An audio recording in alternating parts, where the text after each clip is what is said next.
গ্রহণ করে জাতীয়তাবাদী ছাত্র দলের প্রতিষ্ঠান করি অনেক বড় একটি অবদান। ওইভাবে বিএনপির পাশাপাশি জাতীয়তাবাদী ছাত্রদলকে একটি গণমানুষের সামাজিক ছাত্র সমাজের কাছে খুব জনপ্রিয় সংগঠন হিসাবে এরশাদ বিরোধী আন্দোলন করতে গিয়ে তুলে ধরেছে।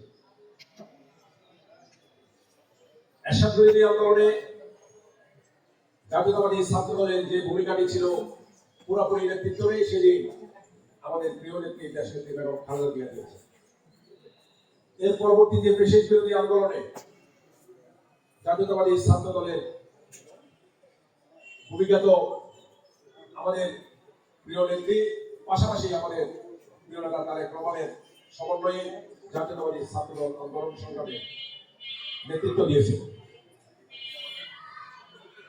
সময়ের স্বল্পতা নেতৃত্ব সম্বন্ধে আসলে আলোচনা করতে গেলে দিনের পর দিনের প্রয়োজন। আমি শুধু এতটুকুই বলবো যে প্রিয় নেত্রীর মৃত্যুতে আমরা সবাই শোকাহত। আমরা এই শোককে শক্তিতে রূপান্তরিত করে জাতীয়তাবাদী ছাত্র দলের প্রতিটি নেতাকর্মীর প্রতি আমি আহ্বান জানাবো যে 1991 সালে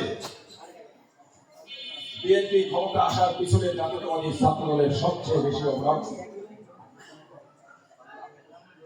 আর এই ধারাবাহিকতা আজকে 2025 সালে আমার সামনে এমন বাইরে ভাবে যে সমস্ত ছাত্র দলের আমরা কি হারিয়ে ফেলেছি, আমরা বাংলাদেশ থেকে কি সম্পদ আমাদের হারিয়ে গেছে, আমাদের মাঝখান দিয়ে চলে গেছে।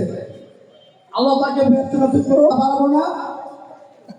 সামনে নির্বাচন, আমরা কর্মীয় বুঝি না, সাংলা বুঝি না, বুঝি না, সাধু সরকার বুঝি না, আর আমাদের বুঝি না। আমরা বুঝি ধানের শীষ, ধানের শীষ যার হাতে আমরা তার সাথে আছি। ধানের শীষকে বিজয় করার জন্য আমরা আমাদের যা করতে হবে তাই করবো ইনশাআল্লাহ তারিখে। এবং আমার সুন্দর শিক্ষা ব্যবস্থাকে মেরুদণ্ডহীন করার জন্য একটি ব্যবস্থা চালু করেছিল। সেই ব্যবস্থাটা কি আপনারা জানেন? সেটা হলো নকলের একটা ব্যবস্থা। সেই নকলকে 2001 সালে দেশনেত্রী বেগম খালেদা জিয়ার নেতৃত্বে সমূলে উৎপাদন করা হয়েছিল। এদেশের মানুষের মেধা মরণকে ধ্বংস করে